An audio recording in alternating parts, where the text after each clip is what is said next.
Chapter 28. That night Tom and Huck were ready for their adventure.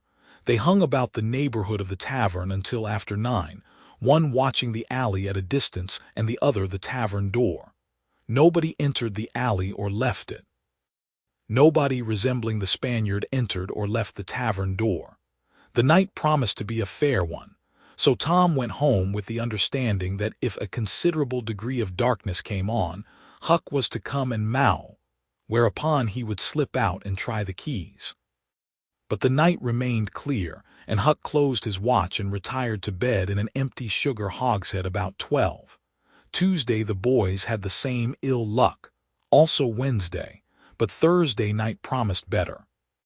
Tom slipped out in good season with his aunt's old tin lantern, and a large towel to blindfold it with. He hid the lantern in Huck's sugar hogshead, and the watch began. An hour before midnight the tavern closed up and its lights, the only ones thereabouts, were put out. No Spaniard had been seen. Nobody had entered or left the alley. Everything was auspicious. The blackness of darkness reigned. The perfect stillness was interrupted only by occasional mutterings of distant thunder. Tom got his lantern, lit it in the hogshead, wrapped it closely in the towel, and the two adventurers crept in the gloom toward the tavern. Huck stood sentry, and Tom felt his way into the alley. Then there was a season of waiting anxiety that weighed upon Huck's spirits like a mountain. He began to wish he could see a flash from the lantern. It would frighten him, but it would at least tell him that Tom was alive yet. It seemed hours since Tom had disappeared. Surely he must have fainted. Maybe he was dead. Maybe his heart had burst under terror and excitement. In his uneasiness, Huck found himself drawing closer and closer to the alley, fearing all sorts of dreadful things, and momentarily expecting some catastrophe to happen that would take away his breath. There was not much to take away, for he seemed only able to inhale it by thimblefuls, and his heart would soon wear itself out, the way it was beating. Suddenly there was a flash of light, and Tom came tearing by him. "Run," said he. "Run for your life." He needn't have repeated it. Once was enough. Huck was making 30 or 40 miles an hour before the repetition was uttered. The boys never stopped till they reached the shed of a deserted slaughterhouse at the lower end of the village. Just as they got within its shelter, the storm burst and the rain poured down. As soon as Tom got his breath, he said, "Huck, it was awful. I tried 2 of the keys, just as soft as I could, but they seemed to make such a power of racket that I couldn't hardly get my breath, I was so scared. They wouldn't turn in the lock either. Well, without noticing what I was doing, I took hold of the knob and open comes the door. It warn't locked. I hopped in and shook off the towel, and great Caesar's ghost." What you see, Tom?" "Huck, I most stepped onto Injun Joe's hand." "No." "Yes." He was lying there, sound asleep on the floor, with his old patch on his eye and his arms spread out. "Lordy, what did you do? Did he wake up?" "No, never budged. Drunk, I reckon.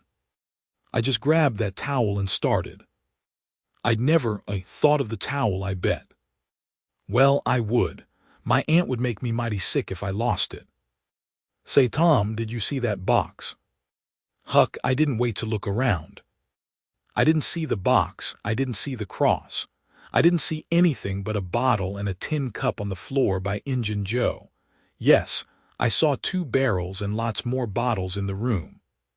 Don't you see now, what's the matter with that haunted room?" "How?" "Why, it's haunted with whiskey. Maybe all the temperance taverns have got a haunted room, hey, Huck?" "Well, I reckon maybe that's so. Who'd 'a' thought such a thing? But say, Tom, now's a mighty good time to get that box, if Injun Joe's drunk." "It is that, you try it." Huck shuddered. "Well, no, I reckon not." "And I reckon not, Huck. Only 1 bottle alongside of Injun Joe ain't enough. If there'd been 3, he'd be drunk enough and I'd do it." There was a long pause for reflection, and then Tom said, "Looky her, Huck, let's not try that thing any more till we know Injun Joe not in there. It's too scary. Now if we watch every night, We'll be dead sure to see him go out some time or other, and then we'll snatch that box quicker'n lightning." "Well, I'm agreed. I'll watch the whole night long, and I'll do it every night too, if you'll do the other part of the job." "All right, I will. All you got to do is to trot up Hooper Street a block and mow, and if I'm asleep, you throw some gravel at the window and that'll fetch me." "Agreed, and good as wheat. Now, Huck, the storm's over and I'll go home. It'll begin to be daylight in a couple of hours. You go back and watch that long, will you?" "I said I would, Tom, and I will. I'll haunt that tavern every night for a year. I'll sleep all day and I'll stand watch all night." "That's all right. Now, where you going to sleep?" "In Ben Rogers' hayloft. He lets me, and so does his pap's nigger man, Uncle Jake. I tote water for Uncle Jake whenever he wants me to, and any time I ask him, he gives me a little something to eat if he can spare it. That's a mighty good nigger, Tom. He likes me because I don't ever act as if I was above him. Sometime I've set right down and eat with him, but you needn't tell that. A body's got to do things when he's awful hungry he wouldn't want to do as a steady thing." "Well, if I don't want you in the daytime, I'll let you sleep. I won't come bothering around. Any time you see something's up in the night, just skip right around and mow.